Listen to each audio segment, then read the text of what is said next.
And all your listeners are also feeling fine. Yeah, better every day, man. Um, it is truly an honor. I hope I can keep up with you on this one. I mean, I guess the best way to start would be to say that we've heard from a lot of people who think that humanity is a lot older than we're led to believe, and I'm there. You got me. But there's still many different views of the alternative history world. Some think we've had periods of technology that rival what we have today. Some people think that we may have started on Mars. Some people think we've been educated or even engineered by an alien race. So there's many different thoughts on this. And just so we set the stage for the people listening, can you give us your perspective with a little overview of how you see humanity's timeline, if you wouldn't mind? Well, I'm very much influenced in my work by my studies in the ancient Sanskrit writings of India, which have a cyclical concept of time. Mm-hmm. You know, time goes in vast cycles. So in all of these cycles, according to these ancient texts, humans have been present.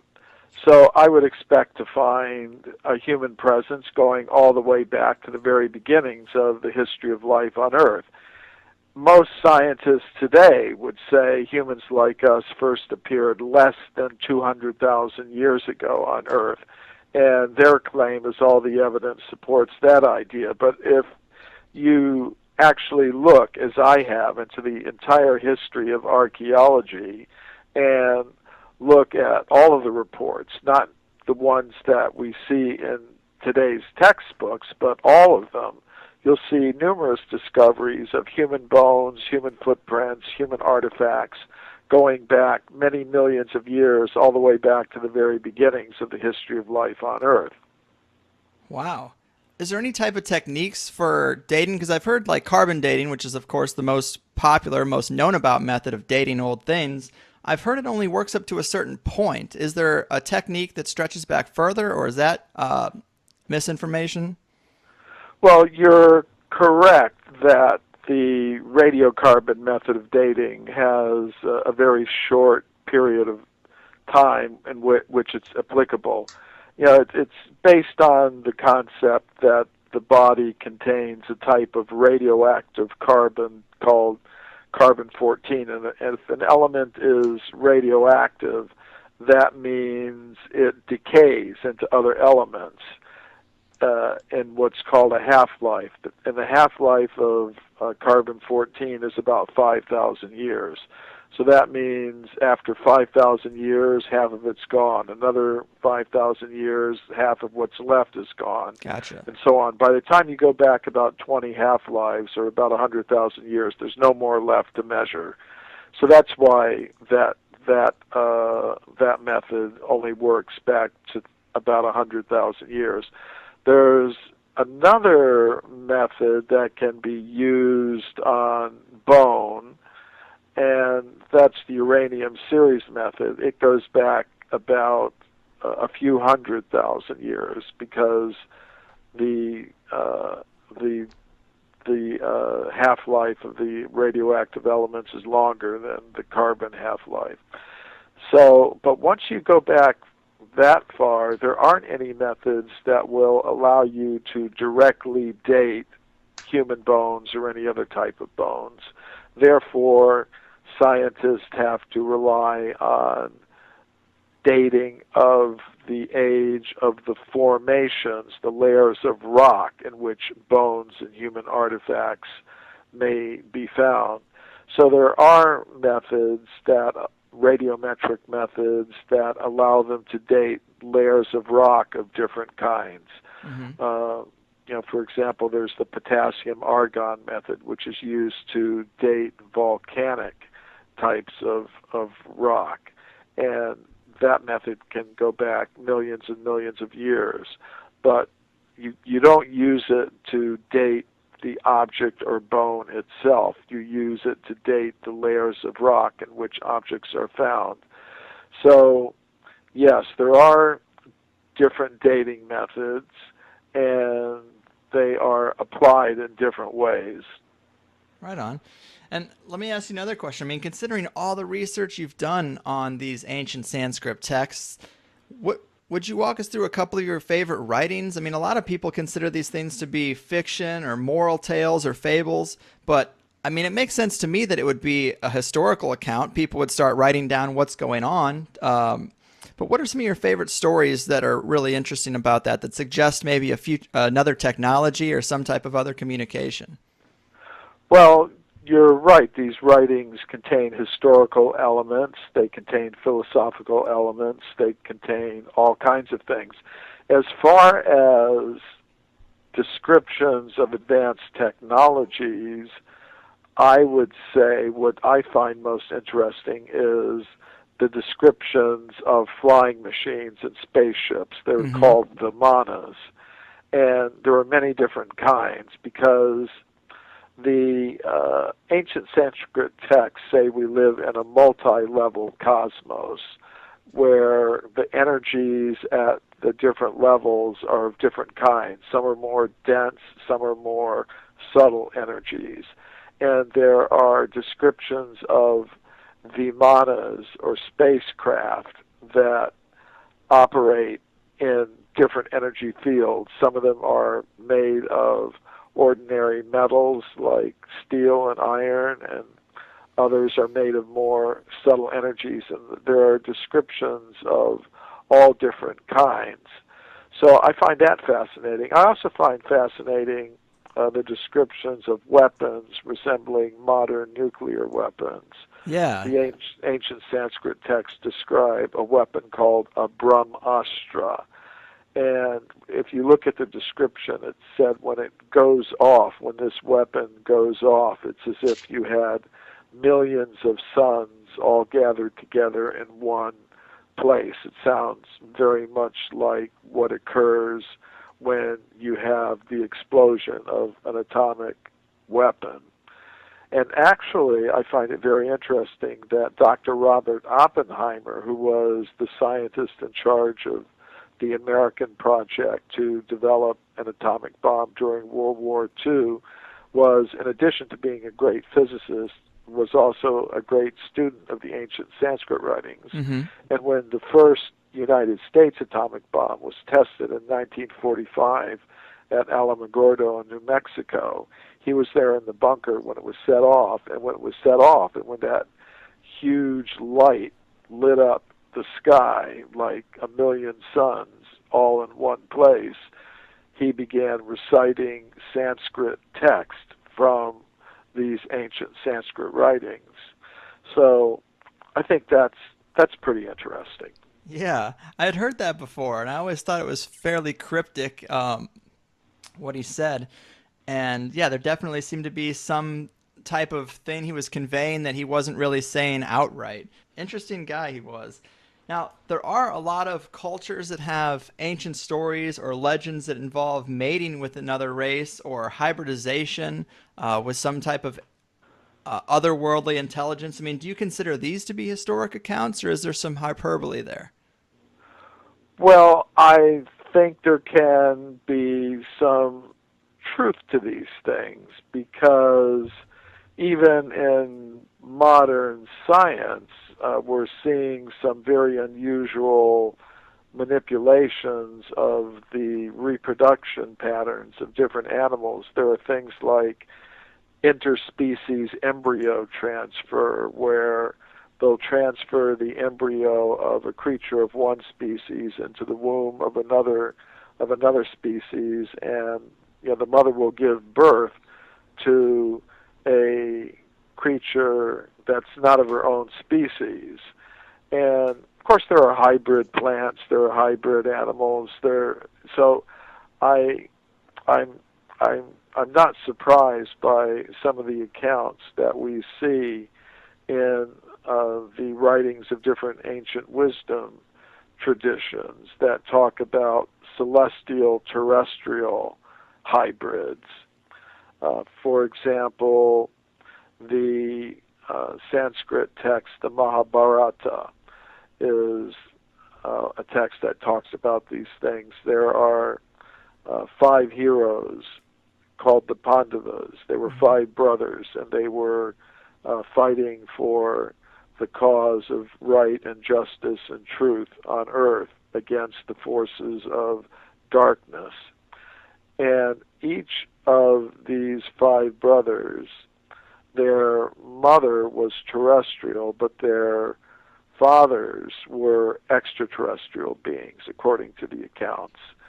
So we see this in a lot of ancient wisdom traditions. Traditionally, the Japanese emperors are said to be descended from a terrestrial mother who mated with celestial beings. So we see this in a lot of different wisdom traditions, this idea of terrestrial, celestial hybrids. And I think it's the possibility of such things is definitely there. Yeah, man. I mean, there's just too many cultures that reference that kind of stuff, and also just being given knowledge by sky people. And it's kind of funny because even in religions, it's just weird because how would in modern times translating the difference between gods and aliens seems almost impossible because you're talking about people who came from the sky, more advanced, have more technology, and it's almost like a given that they were probably trying to describe some type of, or it's more down to earth to think they were trying to describe some type of real being than some kind of idea of a god. But well, the way I look at it, I mean, I appeared in the series Ancient Aliens that aired on the History Channel over the past few years and is still airing. And my take on it is the two things aren't contradictory. I think there can be both things. Really? One thing doesn't rule out the other. I think, yeah, there can be other human-like beings from other parts of the universe with more advanced technology. And I think there can also be higher beings from more subtle realms of reality that have also visited the Earth, perhaps with different purposes in mind. So I don't think that the idea of ancient aliens or ancient astronauts rules out the possibility that there could also be, in addition to those creatures, higher beings, gods, goddesses, some supreme conscious being. I don't think the two things are necessarily contradictory, but that's my take on it, and everybody's got to make up their own minds about these things. mm-hmm, that's fair. Hey, Michael Adam here. I had a question. You kind of just answered it. You talked about multi-level cosmos, which kind of says to me multiple alternate dimensions we live in and the subtle energies within those. Would those account for ghost sightings and, some paranormal UFO sightings?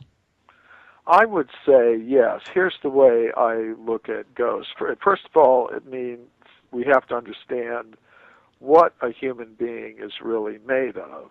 Mm-hmm. Now, today, many scientists will say a human being or any other living thing is just a machine made of molecules, and that's all there is to it. But I think there is more to it. I think a human being is made of three things. Ordinary matter, we have a gross physical body made of the chemical elements. But beyond that, I think we have a subtle body made of mind and intelligence, subtle energies, and in that subtle or astral body, sometimes we travel out of the body. And then beyond that, there is a conscious self. And there's evidence for this, that sometimes people have out-of-body experiences. So I think a human being is made of mind, matter, and consciousness. And when I say consciousness and mind, I mean things that have their own independent existence. Many scientists would say, well, mind and consciousness, that's just some temporary byproduct of bioelectrical activity in the brain. And as soon as the chemicals in the brain are disorganized, no more mind, no more consciousness. I don't believe that. I think mind and consciousness have their own independent existence. So sometimes, and I also believe in reincarnation. So here's how I would explain ghost. Sometimes when a person dies, the normal process is their gross physical form dies, but the subtle mental body and the soul or the conscious self still exist. And based on the condition of the subtle mental body, the person will get another gross physical body. But sometimes what happens is a person doesn't get another gross physical body and they're stuck. The conscious self and the subtle mental body are stuck. And then they try to take possession of another gross physical body or manipulate things, move things around and stuff like that. So they get stuck on that more subtle realm. So, yeah, I think this idea of different energy levels or different dimensions of reality and different substances that make up what a living thing actually is does go a long way in explaining phenomenon such as ghosts and other paranormal phenomena. Yeah, I think that makes sense too.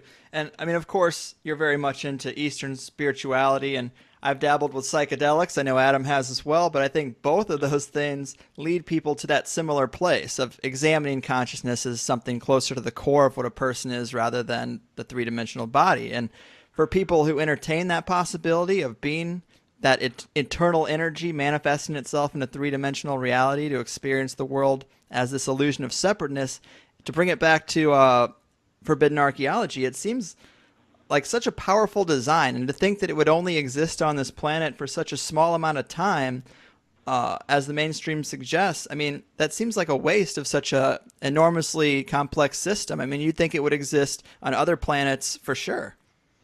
Yeah, well, ideas are beginning to change a little bit, even within the world of mainstream science.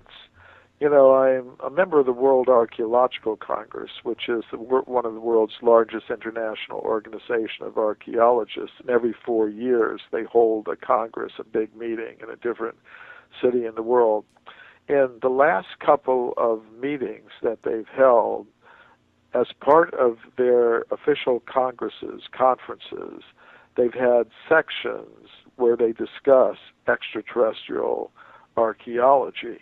In other words, what if we're not alone in the universe? What if, when we go to other planets, archaeologists find the remains of other civilizations and things like that? And most countries, including the United States, at one time or another have funded what they call SETI, Search for Extraterrestrial Intelligence. Yeah. And now we're starting to see a lot of reports in the news about discoveries of planets, Earth-like planets orbiting suns in other solar systems and other parts of the galaxy. This is becoming very common. I just heard some reports just the other day in looking through the news reports. So this is something that I think we're gradually being prepared to accept, that we're not alone in the cosmos. I think Stephen Hawking, who's a famous astrophysicist, has said within the past couple of years that we're not alone in the universe. So it's something that I think is becoming more and more acceptable, even within the mainstream circles. They're gradually creeping in that direction.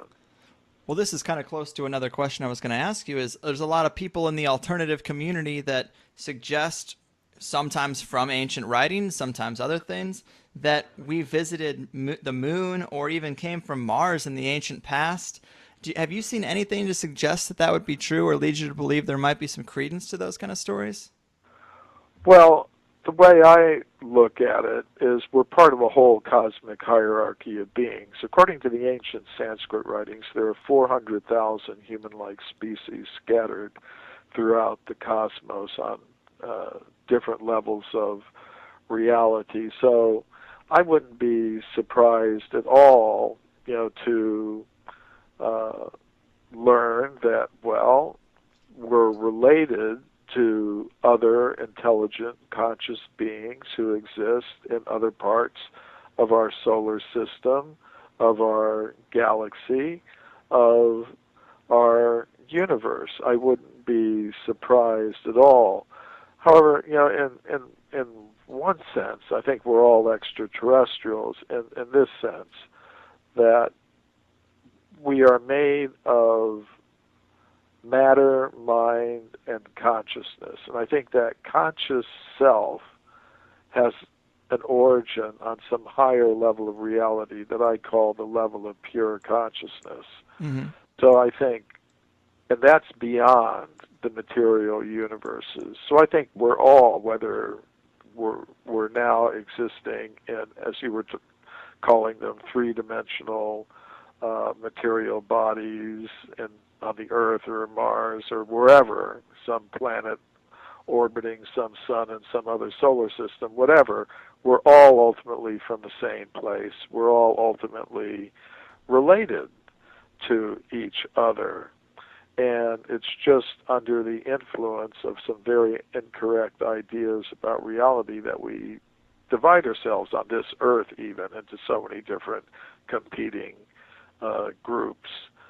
So I would kind of stress the unity, ultimately, of all conscious beings. And that makes sense, too.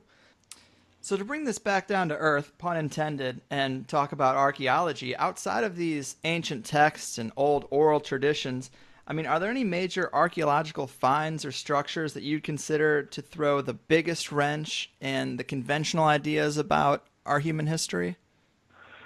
Oh, there are Numerous. Hundreds of such cases. They were enough to get my book, Forbidden Archaeology, is 900 pages long, and Yes. it's full of hundreds of cases like that. Some of my favorite examples are the California gold mine discoveries, for example. During the gold rush days, miners were digging tunnels into the sides of mountains in the Sierra Nevada mountains and near the town of Sonora. And deep inside the tunnels in the solid rock, they were finding human skeletons, they were finding obsidian spear points, stone mortars and pestles, all kinds of stone tools and weapons. And these were found in layers of rock that modern geologists consider to be about 50 million years old. They were reported to the scientific world by Dr. J.D. Whitney, who was the chief government geologist of California. His report was published by Harvard University. But, we don't hear about these things very much today because of what I call a process of knowledge filtration that operates in the world of science. Yes. There were other scientists who lived at the same time as Dr. Whitney, like Dr. William Holmes, who was an anthropologist at the Smithsonian Institution in Washington. He said, if Dr. Whitney had understood the theory of human evolution, he wouldn't have published that report.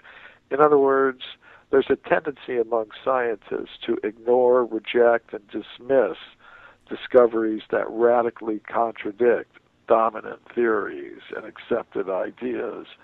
And if that just happened once or twice, well, maybe you could overlook it. But if it happens hundreds of times, then I think you've got to ask what's going on here.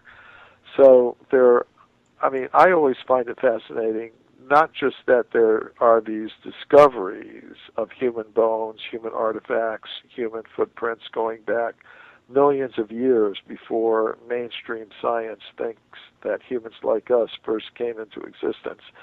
The discoveries themselves are interesting, but what's also interesting is how the discoveries are treated, this process of knowledge filtration that operates in the world of science. Yes, I'm really, really interested in that area specifically, the the subject of information control. And there's different schools of thought, of course. I mean, there are some researchers in the conspiracy realm who suggest that people in control of the world today are actually members of a specific network of people that have probably been in control throughout several mass extinction level catastrophes. And then they keep this information very close to the chest and put forth structures where they will remain on top of the pyramid, and that this goes on for centuries and centuries with certain families and bloodlines. I mean, and that is far out stuff. For a lot of people, that just seems like way too hard to believe.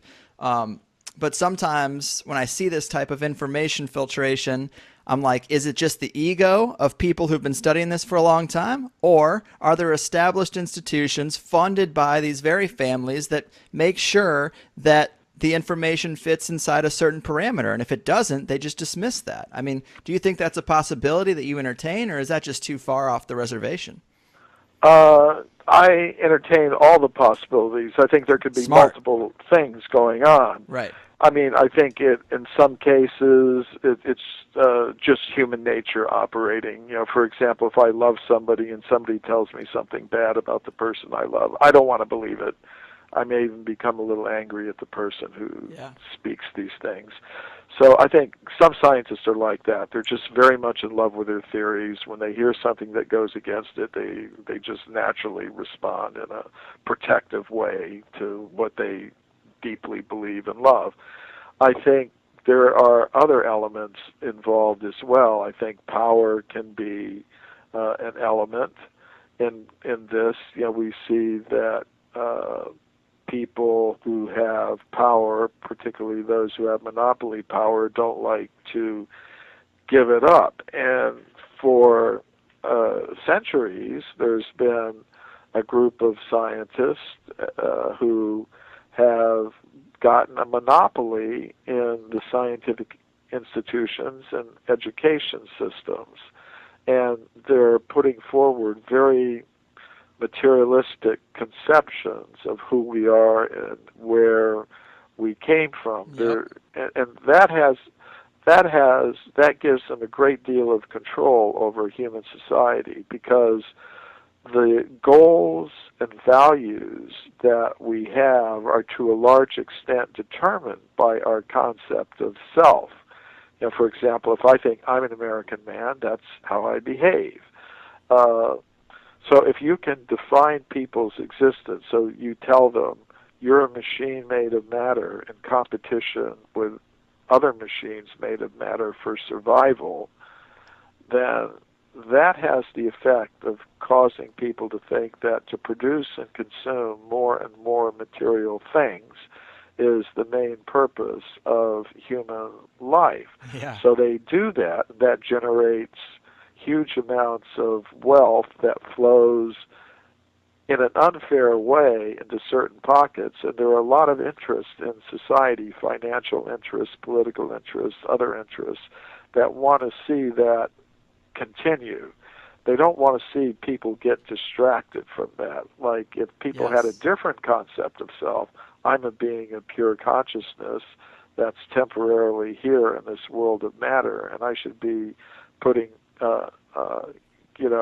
trying to satisfy my material needs in the most simple, natural, and efficient way possible, while putting most of my human energy into developing the resource of consciousness and elevating it back to its original pure state.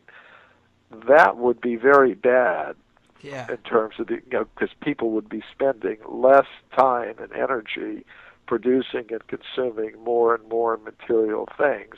That would be very bad. Yes, it would. For those who want to keep people absorbed in producing and consuming more and more material things to the exclusion of every other type of human value and purpose. So I think, yes, there are groups of people that want to keep certain ideas intact because it keeps people focused on material production and consumption, which generates wealth for corporations, financial institutions, and governments, and nobody really wants to rock the boat. Right. Yeah, I think that's a brilliant breakdown. I mean, I've also often thought about that. These types of ideas, they unite people. Which makes war tougher. It makes having sweatshops That tougher.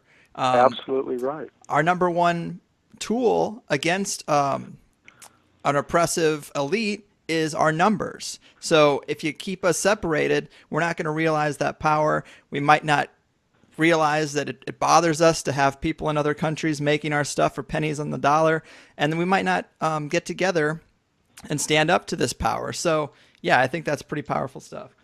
Yeah, I think there are basically two types of conscious beings in the universe. One type is trying to get more and more deeply involved in domination, controlling, and exploiting matter in competing groups. Mm-hmm. And therefore we see conflict on all levels of human society, conflict among individuals, conflict among races, conflict among classes, conflict among nations, conflict among religions. You just see it. But there's another type of person, conscious being, who's thinking, I am a being of pure consciousness. I'm not just a machine made of matter in competition with others for survival. We're all beings of pure consciousness. We're all related to each other. No use in dividing ourselves into so many competing groups. And let's try to satisfy our material needs in the most simple, natural, and efficient way possible. And that would reverse a lot of the environmental degradation that we see around us. It would stop a lot of the wars and conflict that we see going on around us, and it would be better for people overall. But and I think the kind of world we live in kind of depends upon the balance between the two types of people and who's dominant. So right. In the world, the way it's set up now, those who are into the domination, control, and exploitation, and divisions, and competition, and conflict, they've got things set up for their purposes. Yeah. And those of us who are trying for something else are kind of on the margins at this point.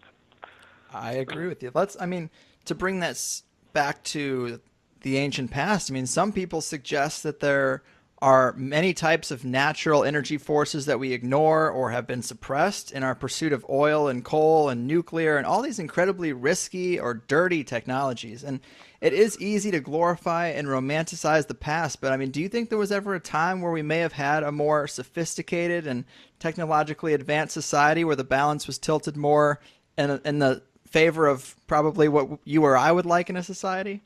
Yes, I think that is true.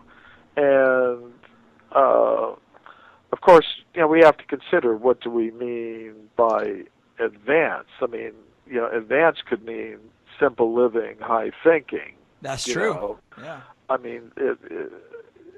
If we look at, the people who down through history whose reputations have survived, they tend to be spiritually minded people who were manifesting values like that. The Buddhas and the Christ and the avatars and things like that. They were representing this other point of view. So I think in the past there were, and there could be today, civilizations organized on a different basis than civilizations are organized today. Mm-hmm.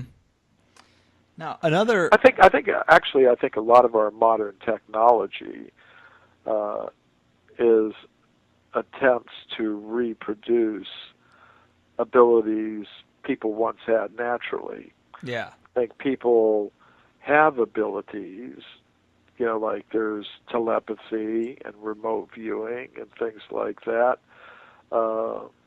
I think a lot of our technology today in terms of the internet and smartphones and televisions and things like that is our attempt to reproduce in technological form abilities that people once had naturally. And not only do we try to reproduce natural psychic abilities that people have in technological devices, we try to do it in a way that makes them marketable, so that you can extract wealth from people and establish control over them. I think that's part of, you could say, the evil genius of, capitalism. Like Facebook and things like that. Now they've been able to monetize and extract wealth from people's social dealings. Right. You used to just hang out with your friends. Now you have to hang out with your friends in such a way that you're being sold to advertisers, and people are making money off your personal social activities.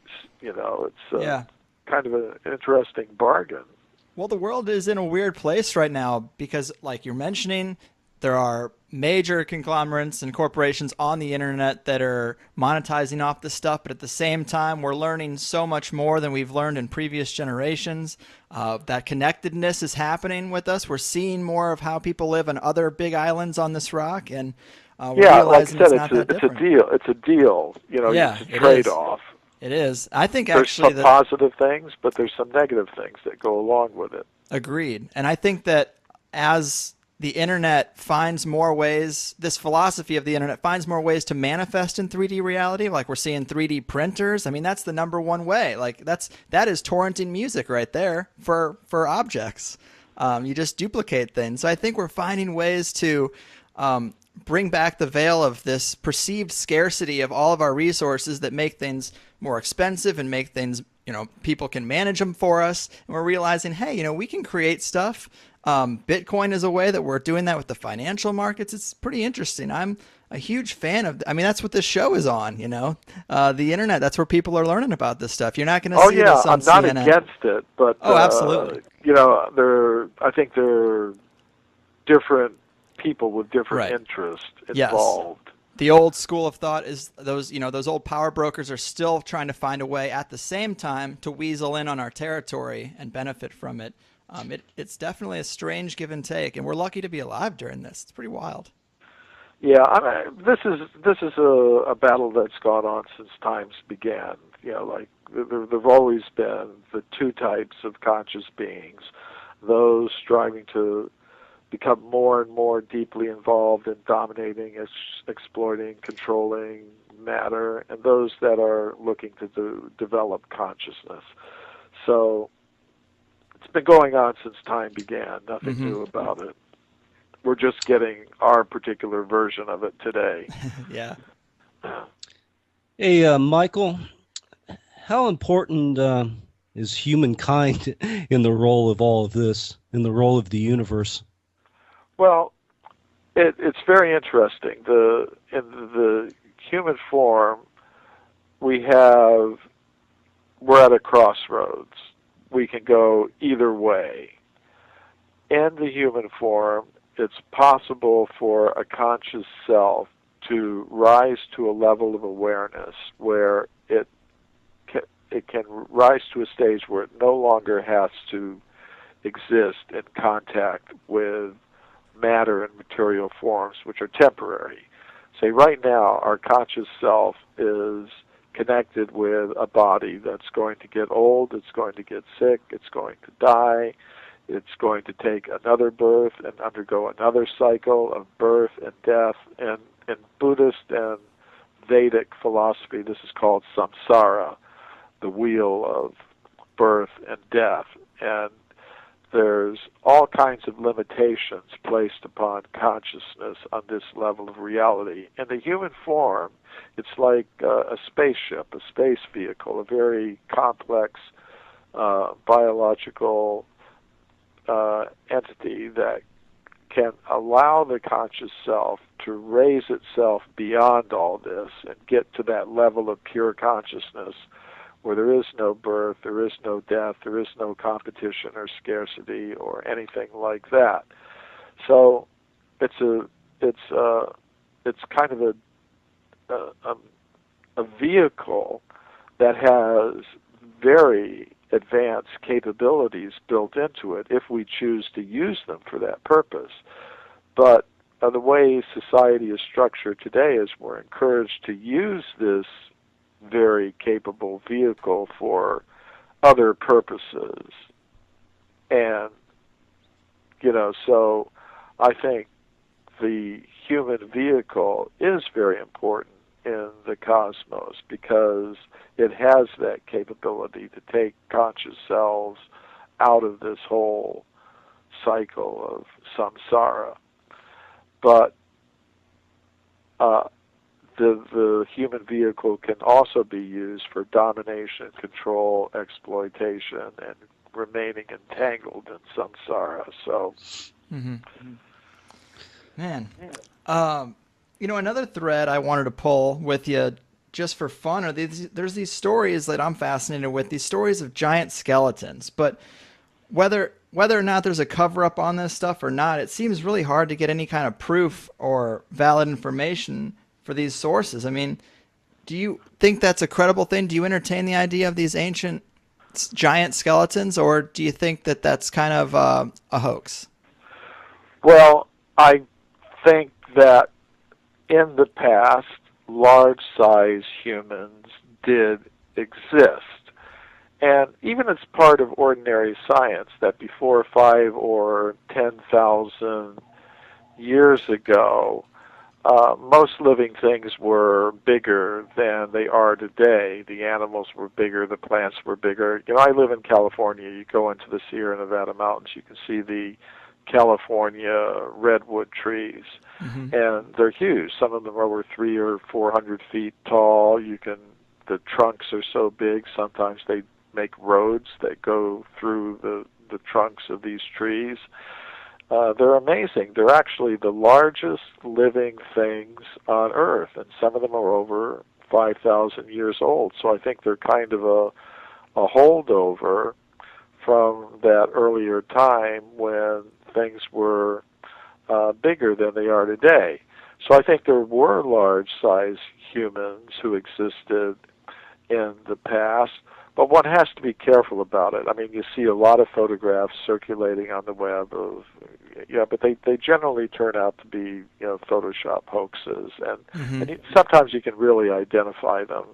There was a very famous one that was circulating all over the web. It's still circulating for many years. Shows us this huge skeleton, maybe 40 feet long, human, in the ground, and there are little scientists, archaeologists around it digging.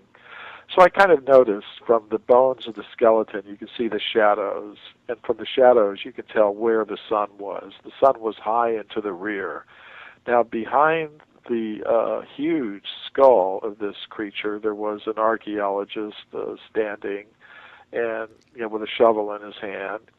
And according to where the sun, the light source was, he should have been casting a shadow across the skull. But he wasn't. So that kind of tipped me off. This is a Photoshop job, and somebody just wasn't careful enough in doing what they're doing. But I think there is evidence that you have to search it out very carefully. But I think there is evidence that giants were existing. And one of the interesting discoveries that was reported in scientific journals starting in France in the latter part of the 19th century, there were some discoveries made at a place called, trying to remember what it was called Castelnau in France. It's a place near the town of Montpellier in France. There was a French archaeologist named Georges de la Pouge, and he found, and they're photographs of these bones in scientific journals. He found arm bones and leg bones that were human, and the leg bone was a femur or a thigh bone. And if you have a measurement of how big a thigh bone is, you can, physical anthropologists can tell you how big the human would have been that had a thigh bone of this size. So they determined the creature that had this particular thigh bone of this particular length must have been over 11 feet tall. So, wow. So I think there is some. This is the best documented case that I've seen so far. I'm very interested in cases like this, but as you were saying, finding evidence that really stands up to investigation is a little bit difficult. Yes. Yeah. But this is the best one I've seen so far. Right on. Well, it gives me hope that it's not all just a sham. On the subject of, multiple cataclysms, a lot of people talk about there maybe being 6 mass extinction events that we've gone through. A huge theme in these ancient writings seems to be a worldwide flood event. I mean, do you think that might have been the last of many major disasters that we've had to overcome? Well, yes, and it's interesting. If you look, say, in the ancient Sanskrit writings, they talk about vast cycles of time, and one of the units of these cycles is called the kalpa, or the day of Brahma. It lasts for about 4,320,000,000 years, and it's divided into subcycles called manvantars that each last about 300 million years. And according to the ancient Sanskrit calendar, we're now in the middle of the 7th manvantar of the current kalpa that we're in. So if we're in the 7th manvantar, that means there have been 6 manvantar cycles before us in this creation cycle. And according to the ancient Sanskrit text, between each manvantar there is a devastation involving a flood, which wipes out life on Earth. And if we're in the 7th manvantar, that means there have been 6 of these devastations before us, which matches up with what modern science says, that over the past couple of billion years, there have been 6 major extinction events spaced at intervals of several 100 million years. So it's kind of interesting that there are parallels between what modern paleontology says and what some of these ancient wisdom texts say about the history of life on Earth and the repeated catastrophes that have taken place. Now, this gets back to the multi-level universe that I was talking about.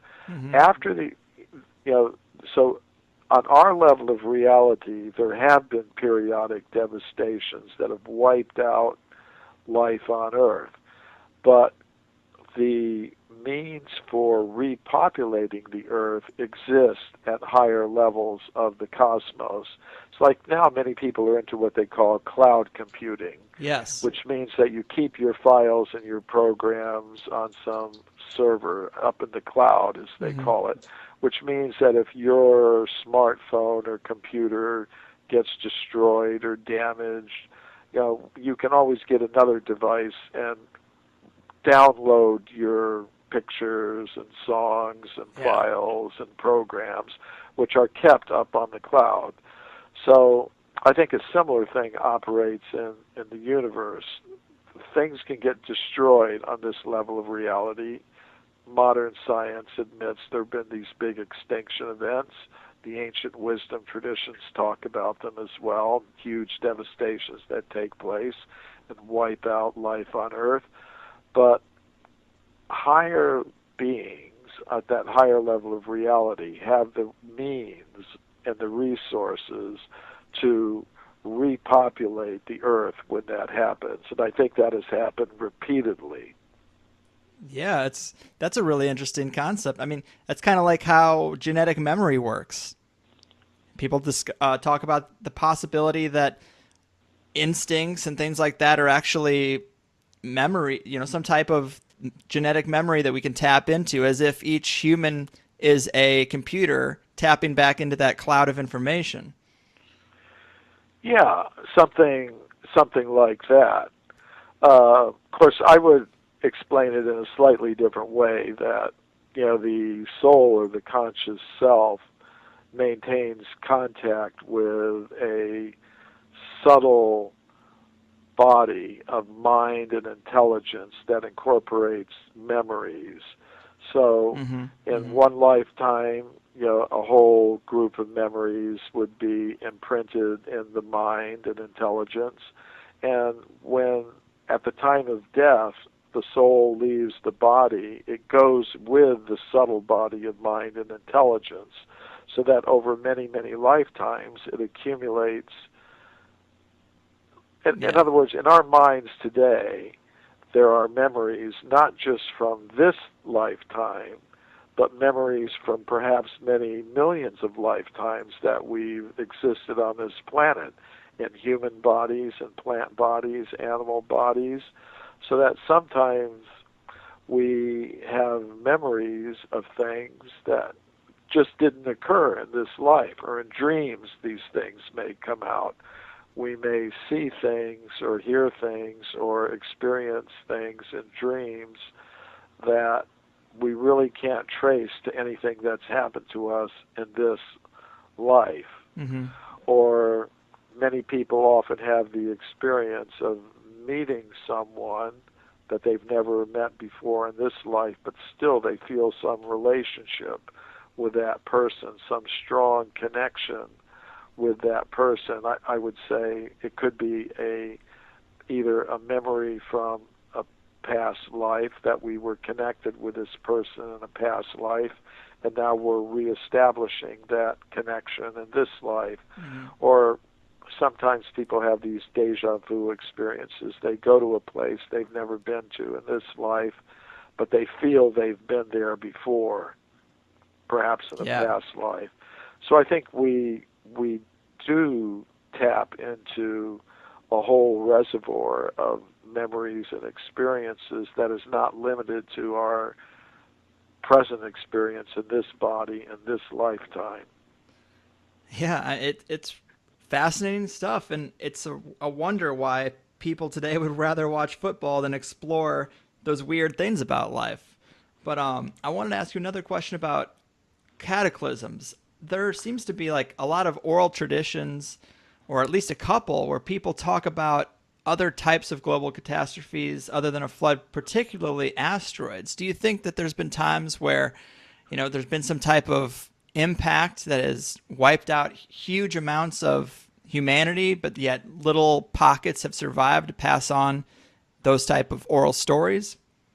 Absolutely, and I think it's a kind of evidence that can help us show how long humans have actually been on this planet. And I think it was just last year that people in Russia, saw this huge meteor go streaking across the sky. They recorded it on cell phone cameras and things like that, and it smashed into the earth. I think people have been witnessing such things for thousands, even millions of years, and it's recorded in some of their legends. There's some interesting cases in Australia where scientists have located impact craters, places where asteroids or comets or meteors have smashed into the earth and left craters. And the interesting thing is that local Australian Aboriginal people have in their legends accounts that, for example, a star fell down at this place. Now, what's really interesting is that scientists have been able to date these craters. There's one at a place called Wolf's Creek in Australia, in central Australia. And according to geologists, it's 300,000 years old.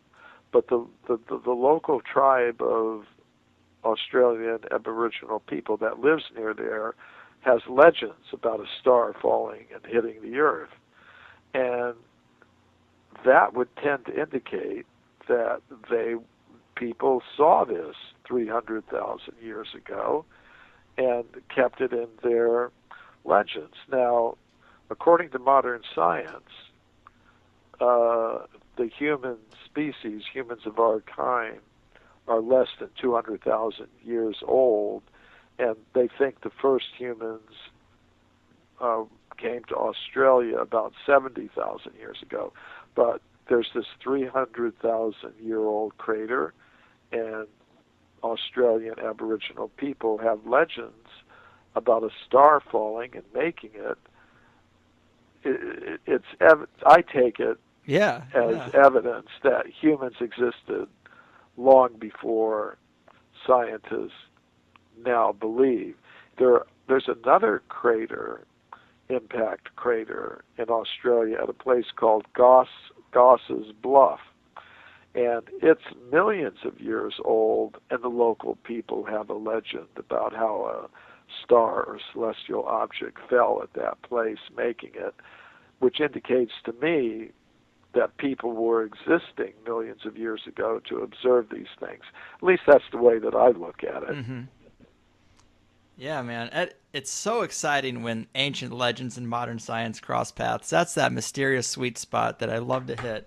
But man, that pretty much does it for us. I could bounce questions off you all day. You're a fascinating guy. Thanks for doing this. I mean, would you like to tell people a little bit about your website and what you got going on now?